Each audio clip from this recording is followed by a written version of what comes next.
नवीन धडा सुरू करूया. आपला स्टॅटिस्टिक्स जो आहे तो लेसन आपण स्टार्ट करूया.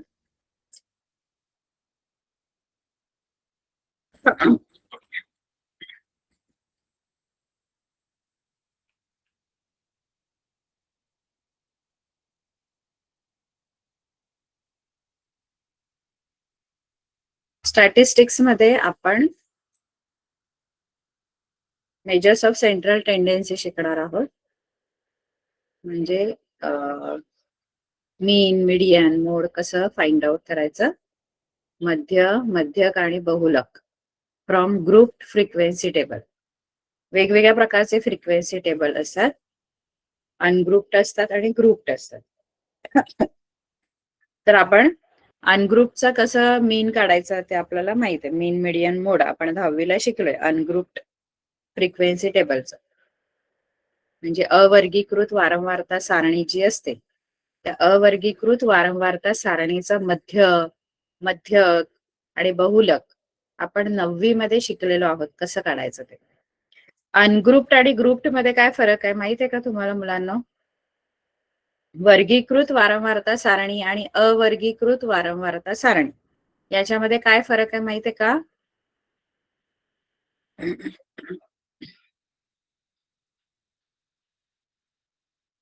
नाही माहित आहे.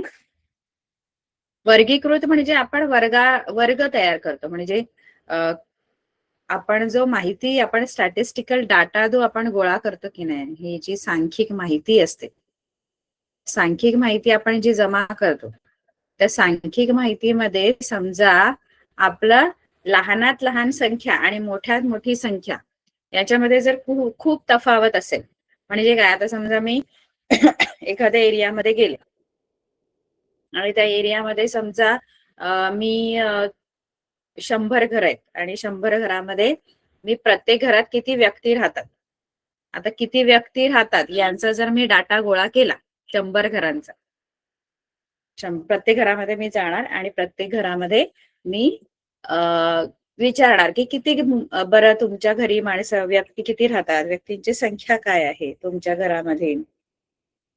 तर तुम्हाला कोण सांगेल 2 माणसं आहेत. पहिल्या घरात मी गेलं ते म्हणाले आम्ही 2 माणसं राहतो घरामध्ये. कोण सांगेल 3, कोण म्हणेल 1 आहे, कोण म्हणेल 5, है ना, कोण म्हणेल 4 आहेत. जास्तीत जास्त 6, 7, 8 किंवा 10 पर्यंत राहू शकतात एका घरामध्ये माणसं, त्याच्यावरती तर नाही राहू शकत. बरोबर आहे की नाही? असं तुम्हाला डाटा गोळा होईल, हो की नाही? समजा एखादं घर असं आहे जे 10 माणसं तिथे राहतात, पण 10च्या वरती तर नाही. याच संख्या रिपीट होऊ शकतात. 1, 5, 4, काही घरांमध्ये 3 माणसं राहतात, काही घरांमध्ये 5 माणसं राहतात, 6 माणसं राहतात, जास्तीत जास्त 10 माणसं राहू शकतात. म्हणजे जी रेंज आहे ह्या डाटाची 100 संख्या तुम्हाला मिळणार. प्रत्येक घरामध्ये किती व्यक्ती राहतात, तर 100 नंबर प्रत्येक घरातल्या व्यक्तीची संख्या, अशा 100 संख्या तुम्हाला मिळणार. पहिल्या घरात 2 माणसं, दुसऱ्या घरात 3, तिसऱ्या घरात 1, अशा 100 घरांमध्ये तुम्ही फिरल्यानंतर अशा 100 संख्या तुम्हाला मिळणार. पण त्या 100 संख्यांची जी रेंज आहे ना ती 1 to 10 मध्येच असू शकते. माझा आवाज येतोय? हँग झाली की काय मुलं? येतोय मॅम. हा जो मी ही जी सांख्यिक माहिती गोळा करते, या सांख्यिक माहितीचं जी रेंज आहे ती किती आहे? 1 ते 10 मॅक्झिमम असू शकते. तर 1 ते 10 म्हणजे काय, म्हणजे लहानात लहान संख्या आणि मोठ्यात मोठी संख्या याच्यामध्ये फार फरक नाहीये. मग मी काय करेन, मग मी अनग्रुप्ड फ्रिक्वेन्सी टेबल बनवते. याच्यासाठी अनग्रुप्ड फ्रिक्वेन्सी टेबल बनवताना आपण काय करतो, अवर्गीकृत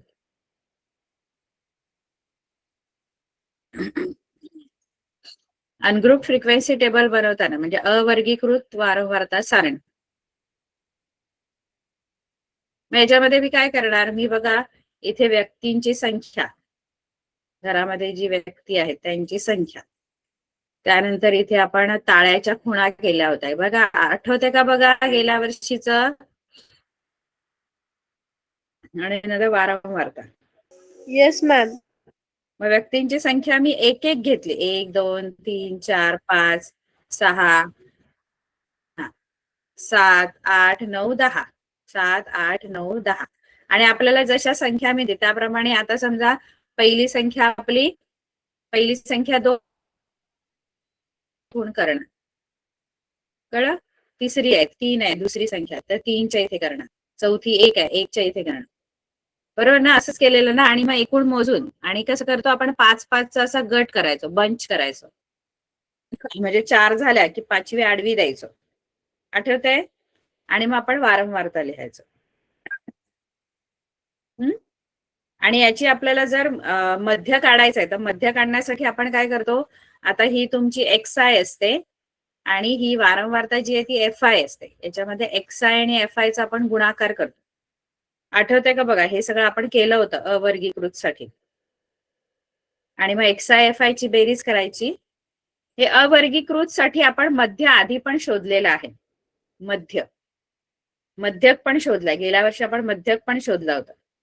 जो रॉ डाटा आहे, म्हणजे जी कच्ची सामग्री आहे. रॉ डाटा म्हणजे काय असतो? कच्ची सामग्री. म्हणजे आता मी घरी जाऊन ही जी माहिती गोळा करते ना, अशी लिहून आणते ना, प्रत्येक घरात किती माणसं आहे, याला कच्ची सामग्री म्हणतात. याला रॉ डाटा म्हणतात. रॉ डाटा म्हणजे तुम्ही गोळा करून आणलेली आहे ती माहिती. आणि मग नंतर तुम्ही ती एका टेबलमध्ये जेव्हा अरेंज करता तेव्हा तुम्ही अनग्रुप फ्रिक्वेन्सी टेबल बनवता किंवा ग्रुप फ्रिक्वेन्सी टेबल बनवून तुम्ही ती ज्या संख्या आहेत त्या तुम्ही व्यवस्थित सिस्टमॅटिकली तुम्ही त्या संख्यांना तुम्ही मांडता. कळते का की नाही कळत काहीच? येस मॅम, समजतंय मॅम. हे अवर्गीकृत वारंवारता सारणी आहे. पण आता आपल्याला वर्गीकृत वारंवारता सारणीबद्दल मध्य काढा. आता आपल्याला जे सगळं काही आपल्याला शोधायचं आहे ते वर्गीकृत वारंवारता सारणीसाठी शोधायचं आहे.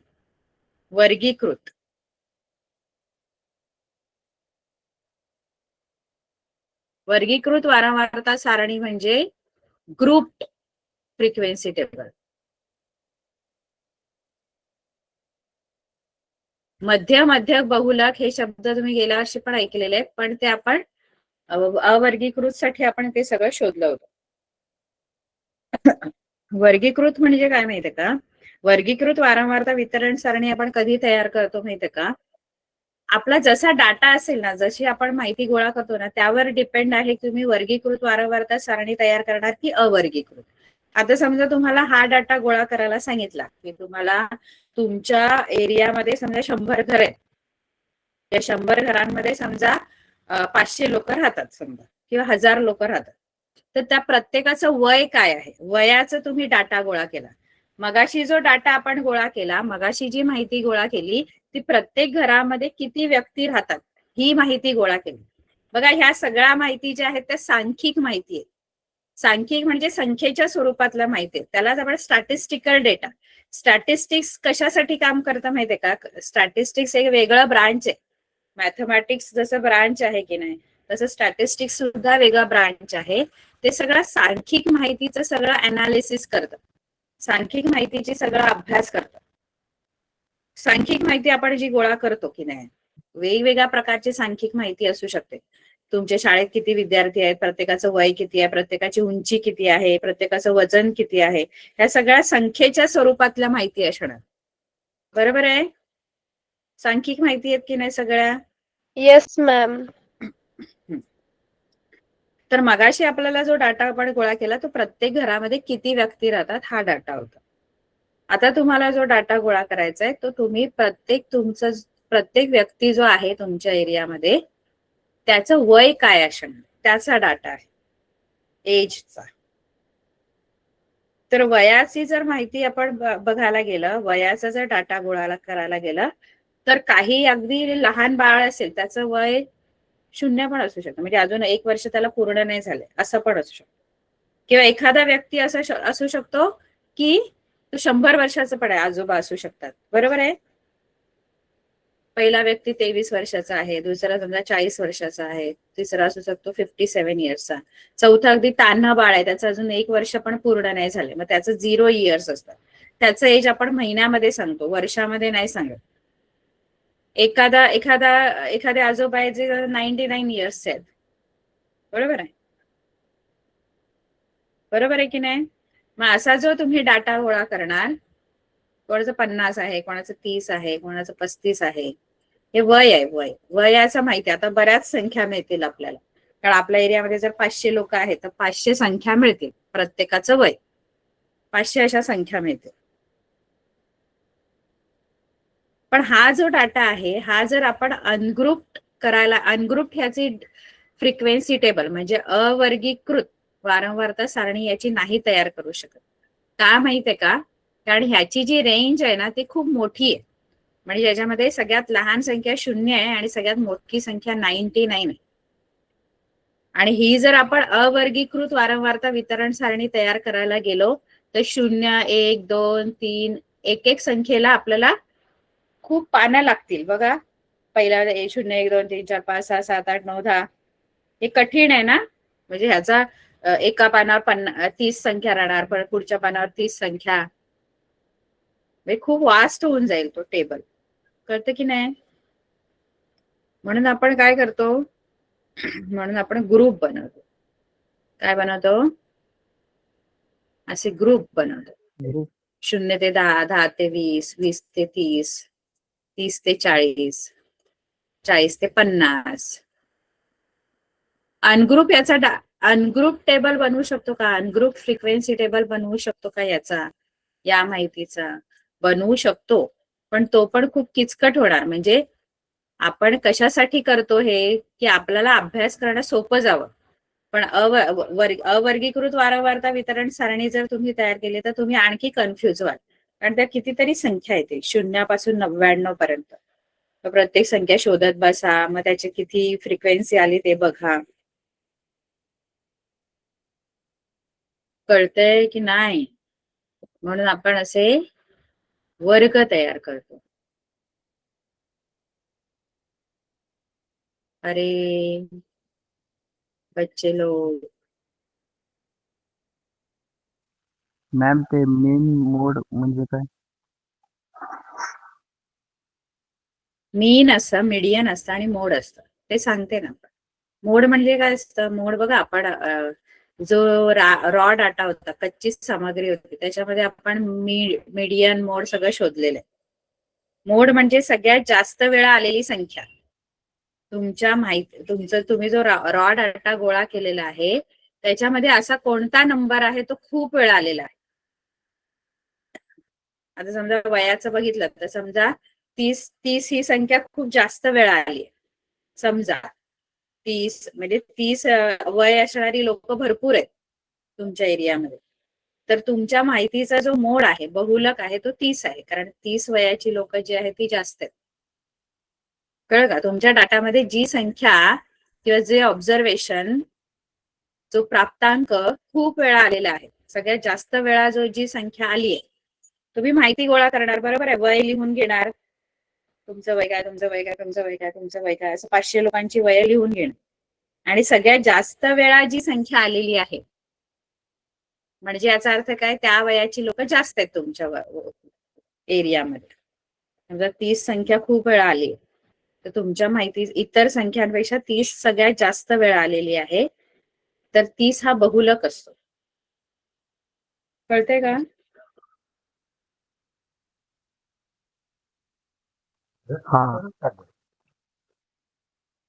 आता अनग्रुप्ड आपण बघितलं, तर ग्रुप मध्ये आपण मीन कसं शोधायचं ते आता बघूया. मीन म्हणजे मध्य. मध्य शोधण्यासाठीच्या 3 पद्धती आहेत. मीन कसं फाइंड आउट करायचं? मध्य. ग्रुप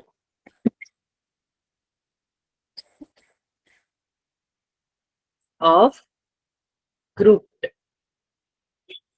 फ्रिक्वेन्सी टेबल किंवा ग्रुप डाटा, याचा आपल्याला मीन फाइंड आउट करायचं. तर मीन फाइंड आउट करण्याच्या एकूण 3 पद्धती आहेत. एक आहे डायरेक्ट मेथड आहे, दुसरी आहे अज्युम्ड मीन मेथड,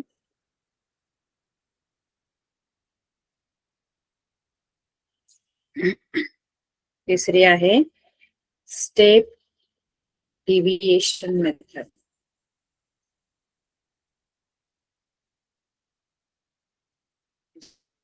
आहे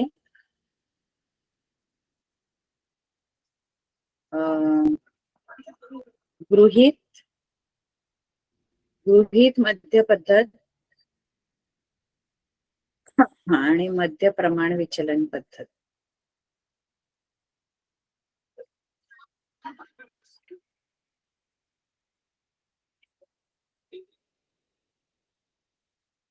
सरळ पद्धत आहे गृहीत मध्य पद्धत आणि मध्य प्रमाण विचलन पद्धत, स्टेप डिव्हिएशन मेथड. आता या तिन्ही मेथड मध्ये थोडा थोडा फरक आहे. तो काय आहे ते आपल्याला कसं शोधायचं, मध्य शोधायचं आपल्याला, आणि 3 प्रकारे 3 मेथडने आपल्याला शोधायचं. काय शोधायचं आपल्याला? आपल्याला दिलेला जो ग्रुप डाटा आहे, म्हणजे वर्गीकृत माहिती जी आहे तिचं आपल्याला मध्य शोधायचं आहे. पहिली आहे डायरेक्ट मेथड.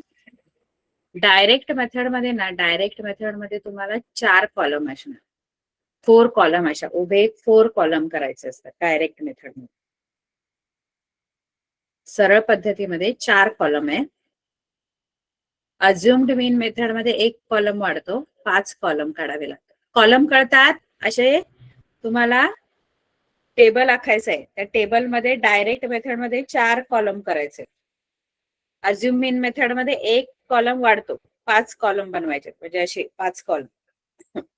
आणि स्टेप डिव्हिएशन मेथड मध्ये 6 कॉलम तुम्हाला करायचे आहेत. एक एक कॉलम वाढतो. आता काही कॉलम जे आहेत ते तिघांमध्ये कॉमन आहे, ते कोणते ते आपण बघूया. बघायचं का कसं शोधायचं मध्य? शाळेत शिकवलं का तुम्हाला?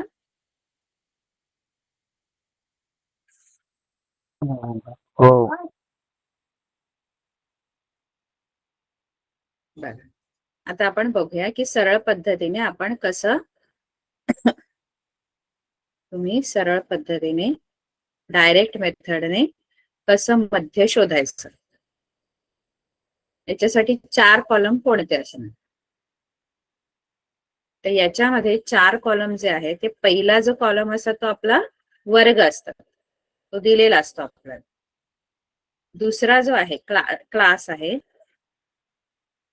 दुसरा जो कॉलम आहे तो आहे वर्ग मध्य,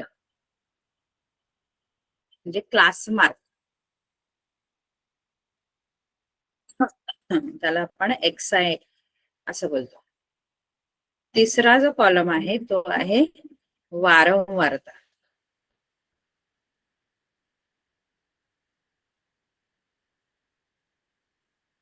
म्हणजे फ्रिक्वेन्सी. तो आपण तो आहे FI.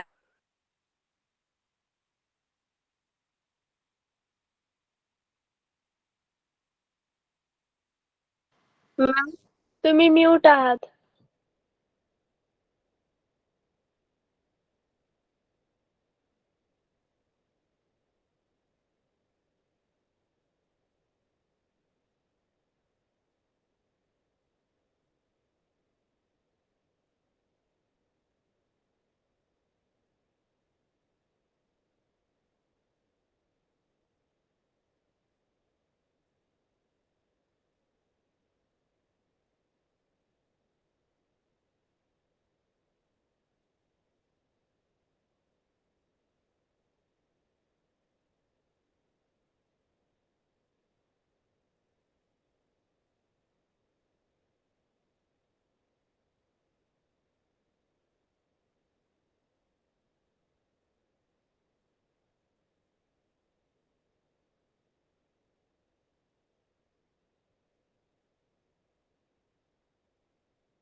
आवाज येतोय आता?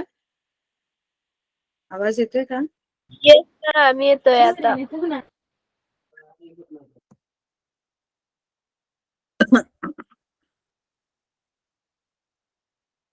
बर, येतोय ना आवाज आता?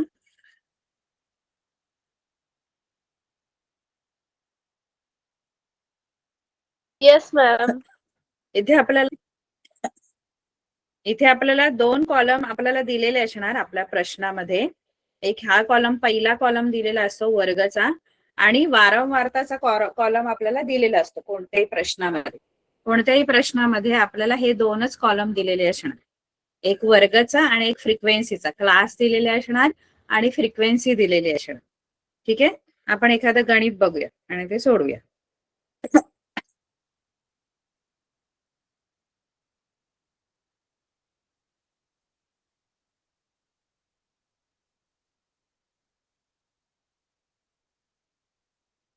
आपण वर्गामध्ये वगैरे कसं काढायचं, नंतर लोअर क्लास लिमिट काय आहे, अप्पर क्लास लिमिट म्हणजे खालची वर्ग मर्यादा, वरची वर्ग मर्यादा, हे सगळं आपल्याला माहित पाहिजे. बघा 6.1 मध्ये पहिल्या गणितामध्ये काय दिलंय, the following table shows the number of student and the time they utilize daily for their studies.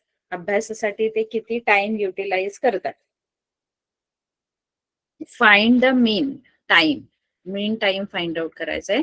Spend by students for their studies by direct method. Mean find out करायचंय, टाइमचं मीन.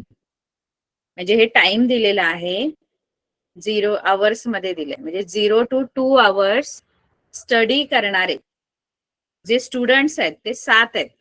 म्हणजे त्यांनी जो सर्वे केला तिथे, म्हणजे काही मुलांना विचारलं की तुम्ही किती तास अभ्यास करता, तर 0 ते 2 तास अभ्यास करणारे जी मुलं आहेत ती 7 आहेत. 2 to 4 आवर्स स्टडी करणारे जे स्टुडंट्स आहेत ते 18 आहेत. 4 to 6 वाले 12 आहेत. 6 to 8 वाले 10 आहेत. असे ते स्टुडंट्सचा नंबर दिलेला आहे. टाइम 8 to 10 आवर्स अभ्यास करणारी खूप कमी मुलं आहेत. 3च मुलं आहेत जी 8 to 10 आवर्स स्टडी करतात. तर आपल्याला मीन टाइम काढायचंय. म्हणजे आपला मीन याचा अर्थ ऍव्हरेज असतो की किती वेळ बरं मुलं ऍव्हरेज किती वेळ ते अभ्यास करतात. मीन टाइम काढायचा डायरेक्ट मेथड.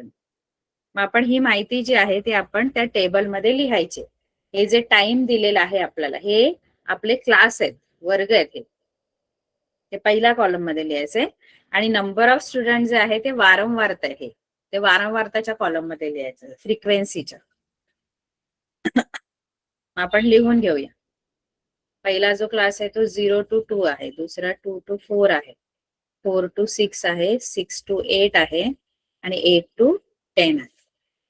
आणि वारंवारतामध्ये 0 to 2 मध्ये 7 मुलं आहेत, 2 to 4 मध्ये 13 आहेत,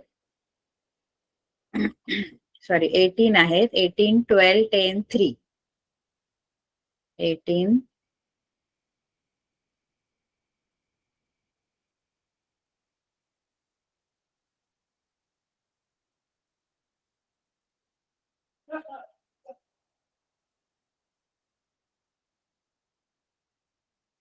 18, 12, 8 आणि 3 अशी या दोन गोष्टी, दोन कॉलम आपल्याला दिलेले आहेत. आता उरलेले 2 कॉलम, 4च कॉलम असतात डायरेक्ट मेथड मध्ये. एक वर्गमध्यचा आणि FI इंटू XI आपल्याला शोधायचं असतं. वर्गमध्य कसा काढायचा, क्लास मार्क कसा काढायचा असतो, वर्गमध्य काढण्यासाठी काय म्हणताय? एक माहिती तर ते नाही. आणि ती 0 आणि 2च्या मधली जी संख्या आहे ती वर्गमूळ आहे. हा, म्हणजे वर्गमध्य काढण्याचं एक लक्षात ठेवायचं की lower limit plus upper limit, lower class limit plus upper class limit, या दोन्ही क्लास लिमिटची बेरीज करायची. 0 आणि 2 यांची बेरीज करून आता 0 + 2 किती होतात, 0 + 2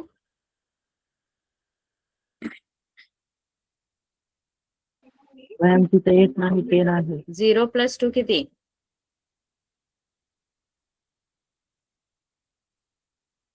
काय झालं? एक नाही तिथं ते नाही. कुठे 13 आहे? 10 आहे मॅम, 10. 8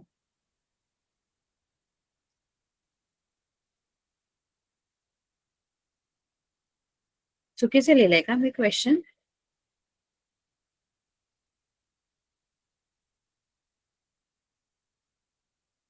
अच्छा, हे इथे 10. हा, तर इथे आपण वर्गमध्ये जेव्हा काढतो तेव्हा वर्गमध्ये काढताना upper class lower class limit plus upper class limit म्हणजे ह्या दोन्ही वर्गमर्यादाच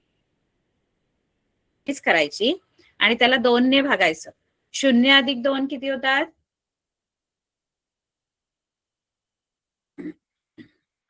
2. 0 अधिक 2 2. 2 भागिले 2 म्हणजे किती येणार? 1 येणार. इथे इथे पण तेच करायचं. 2 अधिक 4 बेरीज करायची, त्याला 2 ने भागायचं म्हणजे 6 भागिले 2. 1 बे बेत्रिक 6 म्हणजे 3 येणार. त्यानंतर 4 अधिक 6 भागिले 2 म्हणजे 10 भागिले 2 इथे 5 येणार. 6 अधिक 8 हे तोंडी पण करू शकता, एवढं सगळं करायची गरज नाही. डायरेक्ट लिहिलं उत्तर तरी सुद्धा चालेल. 14 भागिले 2 म्हणजे 7 आणि ते 8 अधिक 10 भागिले 2 म्हणजे 18 भागिले 2 म्हणजे 9 येणार. हे तुमचे वर्ग मध्ये आलेले आहेत. 1 3 5 7 9. कळलं? हे क्लास मार्क आलेले आहेत. XI याला आपण XI असं म्हणतो. क्लास मार्क जे आहेत वर्गमध्य कसे मिळतात? दोन्ही वर्ग मर्यादांची बेरीज करायची आणि भागिले 2 करायचं. आता आपल्याला हा चौथा कॉलम कसा बनवायचा आहे? चौथ्या कॉलम मध्ये XI आणि FI जे आहे त्यांचा गुणाकार करायचा आहे. FI इंटू XI म्हणजे वारंवारता आणि XI वर्गमध्य यांचा गुणाकार. मग इथे 1 इथे वर्गमध्य 1 आहे आणि वारंवारता FI 7 आहे. यांचा गुणाकार किती येतो? 1 गुणिले 7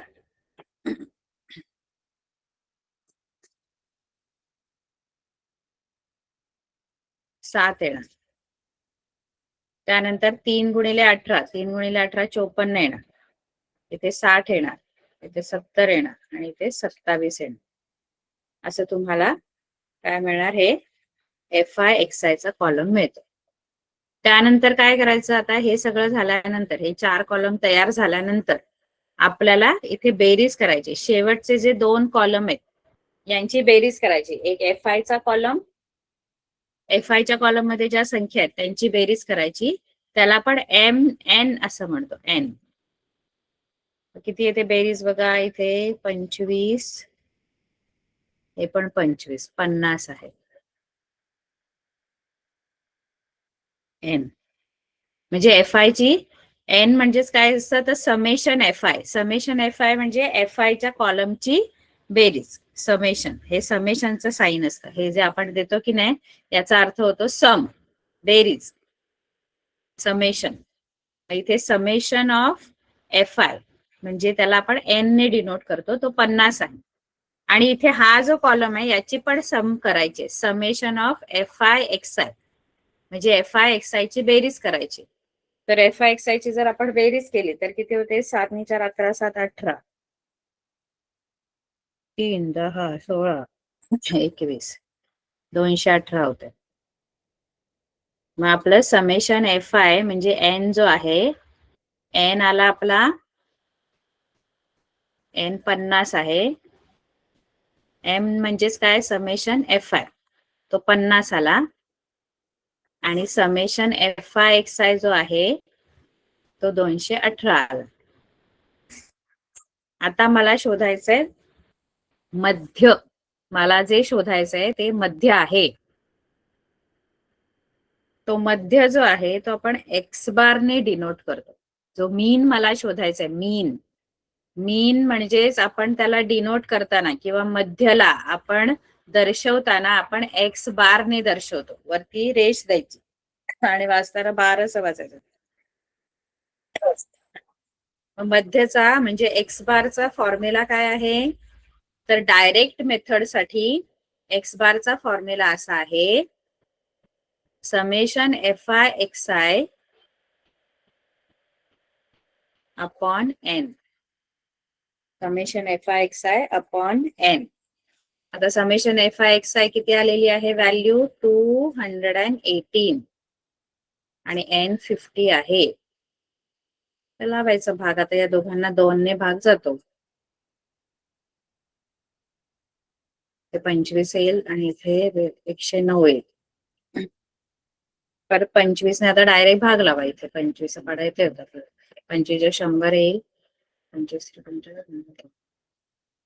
एवढं येईल एक्स बार 4.36. हा ऍव्हरेज मीन किंवा मीन टाइम आहे. ऍव्हरेज मीन म्हणजे मीन टाइम आहे. ऍव्हरेज आणि मीन एकच असतो. म्हणजे ती मुलं जी अभ्यास करतात त्याचा ऍव्हरेज काढला तर ऍव्हरेज 4.36 आवर्स ते अभ्यास करतात. सॉरी काम नाही 4.36 तास ते ऍव्हरेज कळतं ना. मीन कळतं ना. ऍव्हरेज याचा अर्थ कळतो ना. म्हणजे आपण ऍव्हरेज काढतो. आता आपण समजा क्रिकेटमध्ये बघा ऍव्हरेज काढतात प्रत्येक प्लेयरचा की तो त्याचा ऍव्हरेज काय आहे. ऍव्हरेज म्हणजे काय. आता समजा एका मॅच मध्ये तो 0 खेळला है ना. दुसऱ्या मॅच मध्ये तो 25 खेळला किंवा दुसऱ्या मॅच मध्ये तो 25 खेळला. तिसऱ्या मॅच मध्ये तो समजा 50 खेळला किंवा 40 खेळला आणि नंतर तो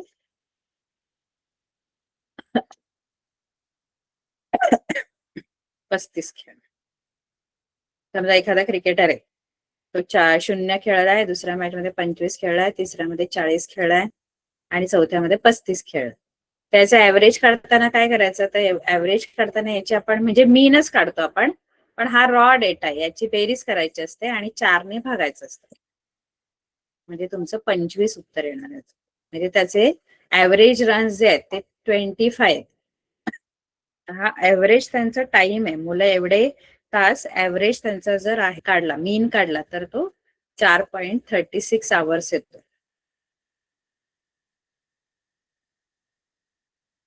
कळलं का नाही.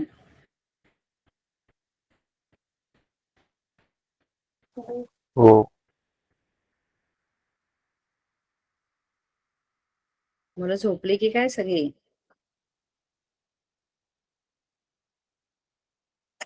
डायरेक्ट मेथड मध्ये 4च कॉलम आपल्याला ऍक्च्युली आपल्याला 2च कॉलम बनवायचे असतात. 2 तर दिलेले असतात.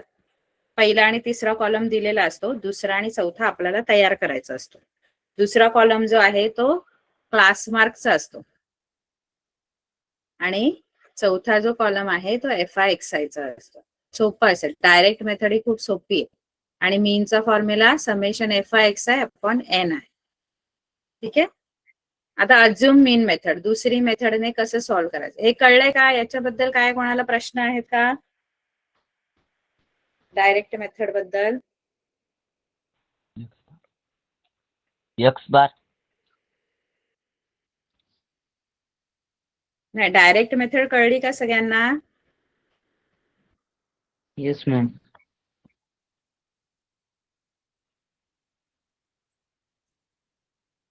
बर. मॅम एक्स बार म्हणजे काय. एक्स बार म्हणजेच मीन मध्य. मध्य आपण दर्शवताना तो एक्स बारने दर्शवतो. हे मध्यच आपण काढलंय ना.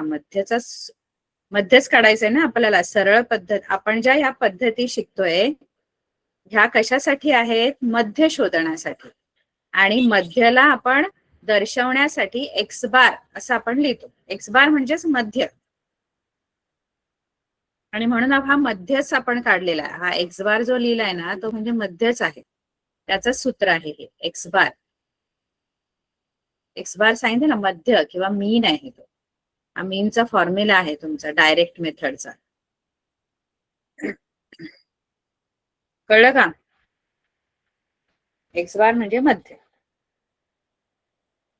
मगाशी जो क्लास मार्क आहे तो एक्स आय आहे. तो स्मॉल एक्स लिहितो आपण आणि मध्य जर डिनोट करायचं तर कॅपिटल एक्स लिहायचा आणि त्याच्यावरती रेष द्यायची असते की तो मध्य. कळलं की नाही?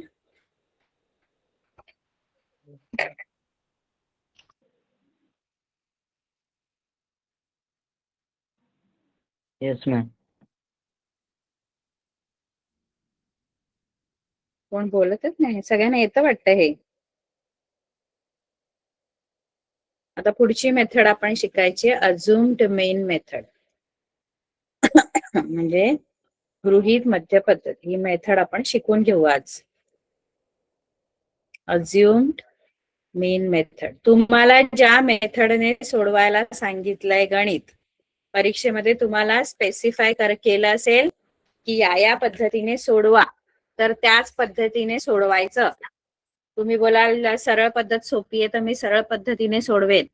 सरळ पद्धत सगळ्यात सोपी आहे. पण तुम्हाला समजा सांगितले की गृहीत मध्य पद्धतीने मध्य शोधा, तर तिथे गृहीत मध्य पद्धत म्हणजे अज्युम मीन मेथडच वापरायची. तुम्हाला समजा नुसतं असं सांगितलंय की मध्य शोधा, म्हणजे तुम्हाला तिथे स्पेसिफाय केलेली नाहीये कोणती पद्धत वापरायची, मग डायरेक्ट मेथड वापरा. मग डायरेक्ट मेथड सोपी आहे. तुम्हाला असं काही सांगितलं नाहीये की कोणती पद्धत वापरायची आहे परीक्षेमध्ये, तर तुम्ही डायरेक्ट मेथड सरळ पद्धत वापरा. पण समजा तुम्हाला स्पेसिफाय केलं की याच पद्धतीने सोडवा गणित, तर मग तीच पद्धत वापरायची आहे. कळलं?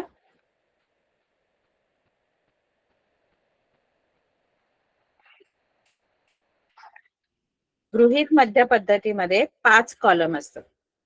कारण आधीच्या पद्धतीमध्ये 4 होते की नाही, याच्यामध्ये 5 असतात. पहिला वर्गचा असतो म्हणजे क्लास, जो आपल्याला दिलेला असतो. दुसरा जो आहे तो आपला नेहमीचा वर्ग मध्यचा एक्सायचा म्हणजे class mark. Class mark x i. तिसरा जो तिथे कॉलम होता पहिल्या पद्धतीमध्ये तो होता तो होता एफ आय चा डायरेक्ट, जो आपल्याला दिलेला असतो. पण इथे जो तिसरा कॉलम आहे तो एफ आय चा नाहीये. एफ आय चा कॉलम चौथा जातो इथे. इथे जो तिसरा कॉलम आहे तो एक वेगळी इथे एंट्री होते या पद्धतीमध्ये, तो डीआय आहे. आधीच्या याच्यात डीआय नव्हता, तिथे डायरेक्ट आपण एफ आय चा कॉलम लिहिला होता. इथे डीआय चा कॉलम आहे. डीआय जो आहे तो कसा शोधायचा असतो, एक्स आय मायनस ए. आता हे काय आहे ते मी सांगतो. लक्ष देताय ना सगळेजण? Yes ma'am. Yes ma'am. मग फ्रिक्वेन्सीचा कॉलम म्हणजे वारंवारता, हा आपल्याला दिलेला असतो. आपलं जे गणित असतं त्याच्यामध्ये आपल्याला हा कॉलम पहिला आणि हा कॉलम दिलेला असतो. वर्ग आणि वारंवारताचा कॉलम दिलेला असतो. आणि शेवटचा जो इथे कॉलम आहे तो आहे वारंवारता म्हणजे एफ आय, क्लास मार्क म्हणजे एक्स आय, हे डी आय, आणि हा जो कॉलम आहे तो F I into D I आहे. आधीच्या मेथड मध्ये जो होता तो F I into X I होता. हा बघा इथे F I into X I होता. इथे काय होतं, वर्ग होतं एक्स आय म्हणजे वर्गामध्ये. हे दोन कॉलम तिथे पण आहेत. एक तिसरा कॉलमची इथे एंट्री होते. इथे गृहीत मध्य पद्धतीमध्ये इथे एक कॉलम वाढतो आणि नंतर वारंवारताचा कॉलम आहे. इथे मध्ये जो कॉलम वाढतो तो डीआय चा वाढतो. नंतर एफ आय चा कॉलम आहे वारंवारता, आणि शेवटच्या कॉलम मध्ये इथे F I into X I आहे, तिथे F I into D I करायचं आपण. समजतंय? फरक कळला दोन कॉलम मध्ये?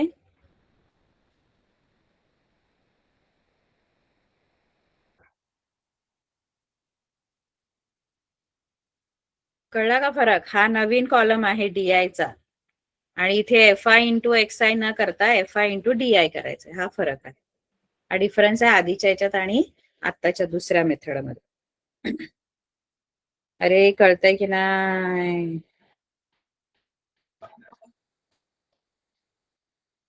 आता आपण गणित घेऊया. 300 ते 400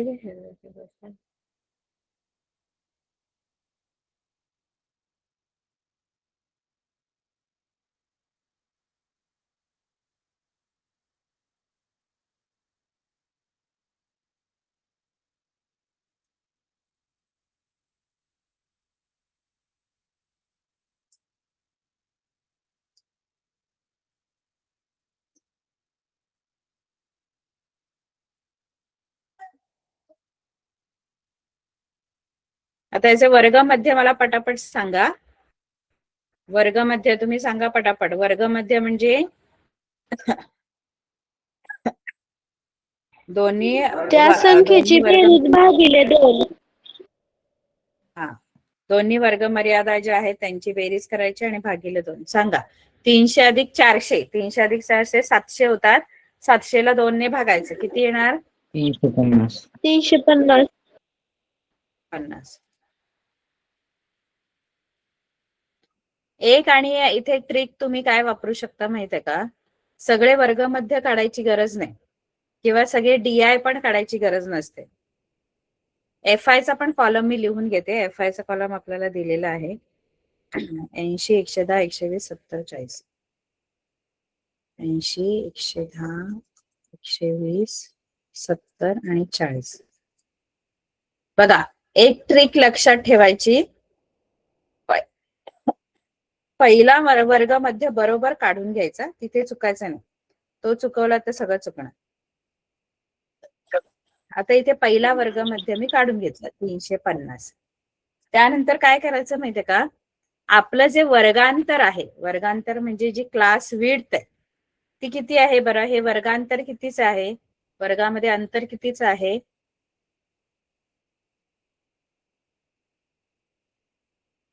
हे यांच्यात फरक कितीच आहे?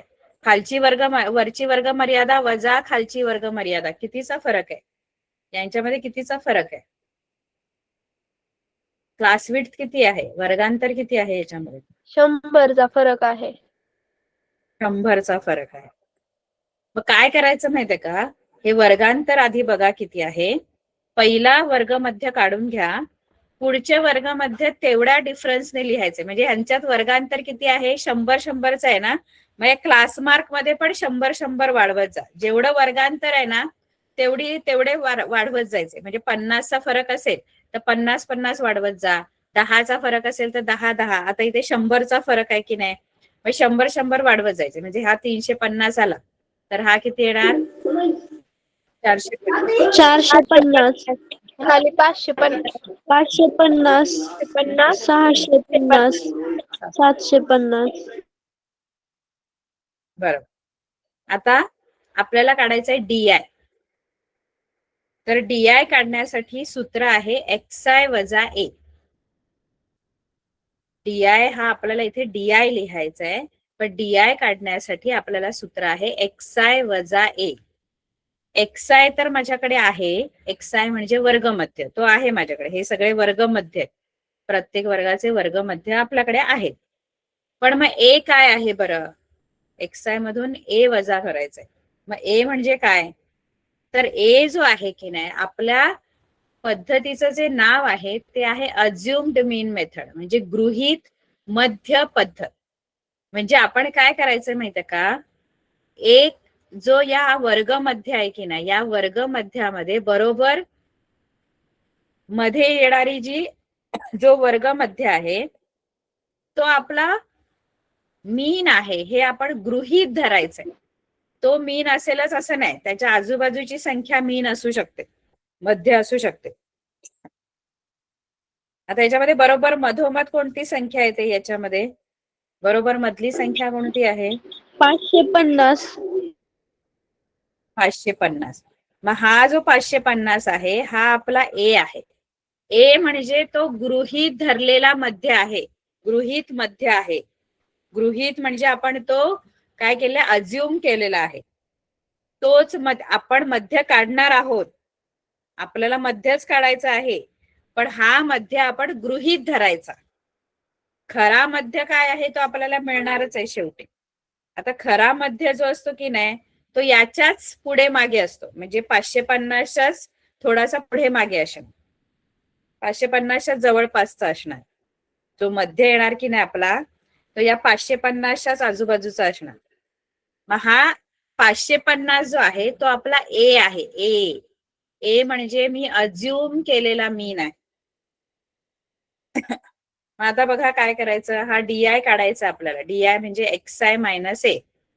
इथे XI काय आहे? XI आहे 350. 350 मधून A वजा करायचा आहे. A किती आहे? 550. मग 350 मधून 550 वजा केले किती राहतात? 350 वजा 550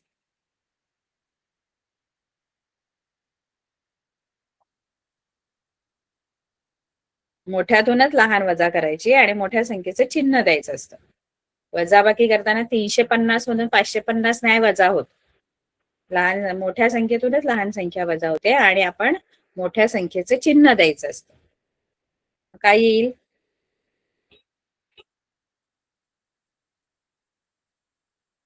550 मधून 350 वजा करा. 350 मधून 550 वजा नाही होणार. अरे बोला किती?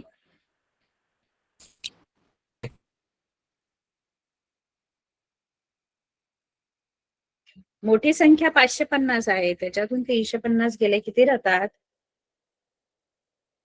200. -200.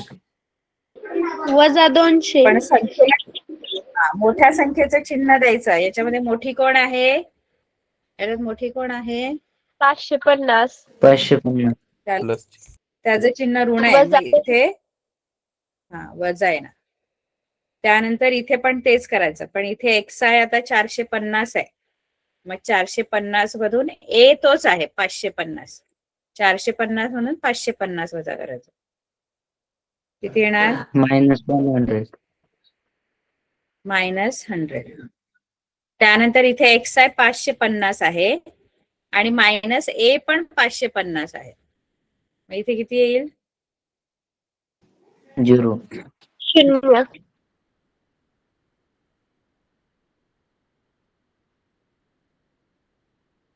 इथे एक्स आहे 650 आहे. 650 मायनस 550 किती येणार? वजा 100. 100. वजा नाही, आता मायनस नाही येणार, कारण आता मोठी संख्या कोणती आहे? मोठी संख्या 650 आहे, त्याचं चिन्ह प्लस आहे. मायनस इथे मगाशी 550 मोठा होता म्हणून मायनस साईन आला. 550चं साईन इथे मायनस आहे, पण 650 मोठा आहे ना, त्याचं साईन प्लस आहे.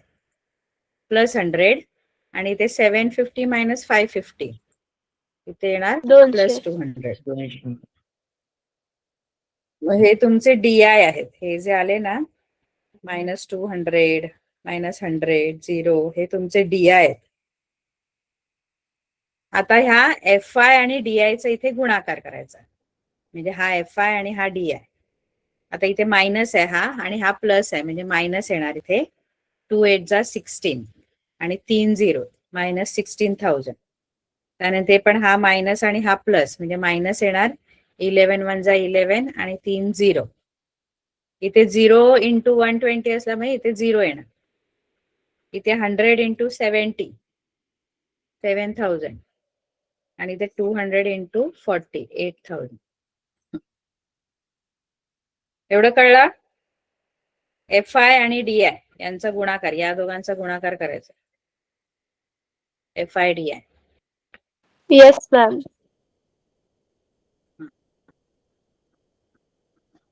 तर पुढे काय करायचं हे आपण नंतर बघू. फक्त एवढे कॉलम तयार करा. जिथे जिथे अज्युम मीन मेथड आहे तिथे एवढे कॉलम तयार करून ठेवायचे. इथे पण अज्युम मीन मेथडने सोडवायला सांगितलंय.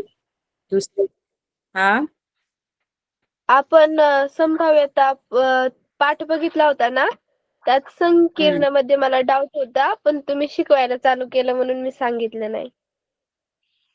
बोलायचं ना, मग अशी सांगितलं असतं. नेक्स्ट टाइम नेक्स्ट लेक्चरला घेऊ. Okay ma'am.